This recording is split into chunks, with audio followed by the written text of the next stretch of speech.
Hello guys, welcome back to my YouTube channel. और मैं इस वक्त खड़ा हूँ घाटों का शहर। विभिन्न घाटों से यहाँ पर सजा हुआ है शहर, जिसका नाम है काशी। काशी विश्वनाथ मंदिर भी है यहाँ पर, और वाराणसी में ये स्थित है। तो यहाँ पर अभी बहुत ज़बरदस्त चीज़ मैं आपको दिखाने जा रहा हूँ यहाँ पर वर्ल्ड का। तो मैं आपको जो दिखाने जा रहा हूँ वो विश्व का सबसे प्रथम तैरता हुआ फ्यूल टैंक बोल सकते हैं, या फिर सीएनजी स्टेशन, जिसके अंदर सीएनजी फ्यूल वगैरह भराता है, बोट वगैरह आते हैं। तो ये दुनिया का पहला ऐसा तैरता हुआ सीएनजी स्टेशन है जो कि यहाँ पर अभी सेटअप हुआ है।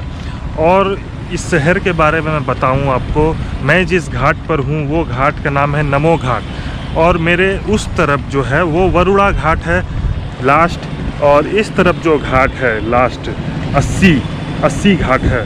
तो इन दोनों जो वरुणा घाट और 80 घाट के बीच में 8 किलोमीटर का दूरी है, और टोटल 84 घाट है यहाँ पर।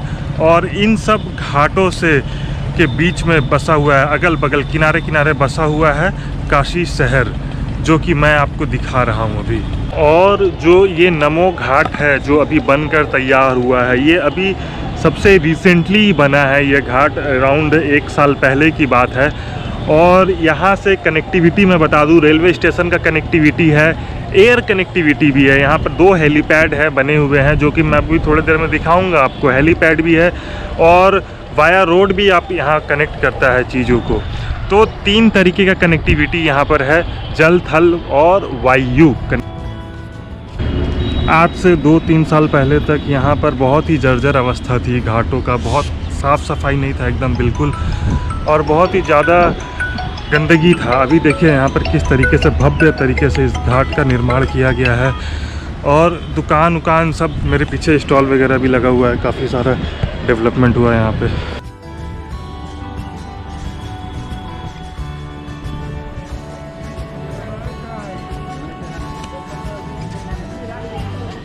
यार, एक समय था यहाँ पर इस घाट पर बहुत ही गंदगी हुआ करती थी, और बहुत ही ज़्यादा कीचड़ वगैरह हुआ करता था। लेकिन पिछले 1 से 2 सालों में यहाँ का पूरा कायाकल्प चेंज हो गया है, और उसके बाद से एक ऐसा घाट बन करके तैयार हुआ है कि देखने में बहुत ही ज़्यादा खूबसूरत है। और यहाँ पर जो पीछे जो 3 हाथ दिख रहा है, आप शायद गौर से अगर ध्यान से देखेंगे तो ये जो है ये पुरुष का हाथ है, और जो बीच वाला है वो एक बच्चे का हाथ है, और जो ये तीसरा वाला है जिसमें बाला या बाली या कंगन कह सकते हैं पहनी हुई है, ये कोई लेडीज़ का हाथ है।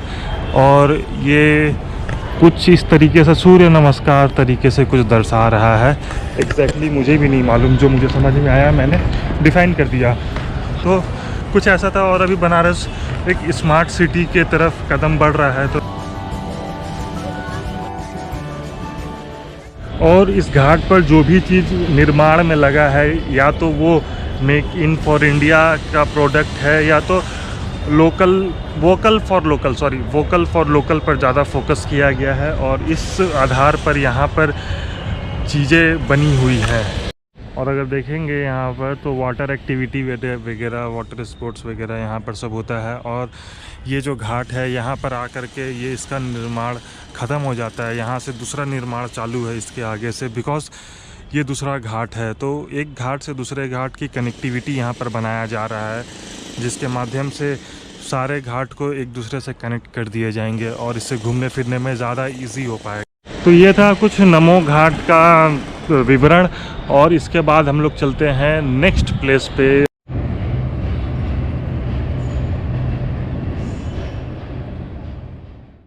यहाँ पर ज्योतिर्लिंग है सेकंड। अभी कुछ दिन पहले मैं शायद गया था, आप लोगों ने देखा होगा इसके पहले वाले वीडियो में, तो मैं गया था देवघर, वहाँ पे एक ज्योतिर्लिंग दर्शन करने। और अभी जो काशी विश्वनाथ में है एक दूसरा ज्योतिर्लिंग है। तो काशी में कुछ ऐसा कहना है ना भाई यहाँ के लोगों का कि ये एक एक्स्ट्रा ऑर्डिनरी, एक अलग ही दुनिया है काशी। और ये कभी ना पहले बना था और ना कभी आगे चल कर के बनेगा। ये शहर सिर्फ रहने के लिए नहीं है, यहाँ के लोग कहते हैं। ये शहर कहते हैं कि यहाँ अध्यात्म से जुड़ने के बाद वो यूनिवर्स से कनेक्ट हो जाता है। यहाँ के लोगों का ऐसा मानना है। यहीं से लोग आर्ट बिजनेस का सेंटर हुआ करता था एक समय में यहाँ पर। और वेस्टर्न साइंस जो था ना, वो इंडियन मैथमेटिक्स के बिना बिल्कुल भी अधूरा है। अगर इंडियन मैथमेटिक्स नहीं होता तो आज शायद वेस्टर्न साइंस भी इतना ज़्यादा तरक्की नहीं कर पाता। और वो जो मैथमेटिक्स है ना, वो शायद इंडिया से ही निकला है। ज़ीरो का आविष्कार और बड़े बड़े जो भी मैथमेटिशियन सब हैं, वो ऑलमोस्ट इंडिया के ही आपको मिलेंगे। तो वेस्टर्न साइंस इंडियन मैथमेटिक्स के बिना एक कदम भी आगे नहीं बढ़ पाता। कहते हैं कि गौतम बुद्ध का जो शिक्षा हुआ था, वो शिक्षा शायद यहीं पर हुआ था। पहली शिक्षा जो शुरू हुई थी गौतम बुद्ध का, इसी जगह से हुई थी, बनारस में। और कहा जाए कि अगर आप इंडिया में रहते हैं तो आपका ड्रीम होना चाहिए कि once in a life Kashi एक बार आएँ और इस जगह को देखें, एक्सप्लोर करें। और बहुत ही ज़बरदस्त जगह है। अध्यात्म से एक कनेक्ट अलग ही वाइब्स आएगा आपको यहाँ पर आने के बाद में, यहाँ से लोगों से मिलने के बाद में। साड़ी का मान लीजिए, बनारसी साड़ी वर्ल्ड में इतना फेमस है भाई। जितना साड़ी का कीमत होता है ना, उतना सिर्फ इसका धुलाई का चार्जेस है। मतलब 400, 500, 600, 700 ऐसे धुलाई के चार्जेस है। और वो साड़ी कोई यहाँ पे पहन लिया ना, एक नॉर्मल इंसान और एक बनारसी साड़ी वाला इंसान देख के समझ में आ जाएगा कि वो कोई मतलब कोई बड़ा रिस्पेक्टेड पोजीशन पर है या ऑफिसर काइंड ऑफ जगह पर है। इस तरीक़ा से इतना वेटेज रहता है उसका बनारसी साड़ी का। शायद धीरे धीरे वो सब कल्चर धीरे धीरे शायद कम होते जा रहा है, मेरे को ऐसा लगता है। क्योंकि हम इंडियंस वेस्टर्न लोग का ज़्यादा नकल करने लगे हैं आजकल, और उसके हिसाब से कपड़ा वगैरह पहनने लगे हैं, उनके लाइफ स्टाइल को कॉपी करने लगे हैं। और मतलब जैसे जैसे समय पार हो रहा है, वो लोग जिस चीज़ को भी बढ़ावा देते हैं, हम लोग उस चीज़ को अपनाने की कोशिश करते हैं, मुझे ऐसा लगता है। क्योंकि यहाँ पर भी अभी लोग, जैसे कि लड़कियाँ हैं, वो ज़्यादातर वेस्टर्न कल्चर की तरफ अट्रैक्ट हो रही हैं, और बनारसी साड़ी का ट्रेंड धीरे धीरे अब कम हो रहा है। तो आजकल की लड़कियाँ कपड़े पहनेंगी लंदन वाला और रिस्पेक्ट खोजेंगी इंडियन वाला, तो भाई ये तो थोड़ा सा पॉसिबल नहीं है। क्योंकि अगर इंडिया वाला रिस्पेक्ट चाहिए तो इंडियन वाला ड्रेस और इंडियन वाला चीज़ों का तौर तरीका अपनाना होगा, तभी जा कर के वैसा कुछ मिल पाएगा। और यहाँ की फेमस विश्वनाथ टेम्पल, दो विश्वनाथ टेम्पल है। एक तो BHU के अंदर है जो बनारस हिंदू यूनिवर्सिटी है, और दूसरा गंगा किनारे है काशी विश्वनाथ टेम्पल, एक वो है। अब बनारस का पान वगैरह तो आप सब जानते हैं, वर्ल्ड फेमस है। उसके ऊपर तो गाना भी है एक, खई के पान बनारस वाला। दोस्त, ये रहा विश्वनाथ का थोड़ा मोड़ा जो इन्फॉर्मेशन मेरे को मालूम था, वो आपके साथ शेयर किया। और चलते हैं अब नेक्स्ट डेस्टिनेशन की तरफ। शायद नेक्स्ट ब्लॉग में मैं कंटिन्यू करूँगा आगे का डेस्टिनेशन। तब तक के लिए जय हिंद दोस्तों, बाय।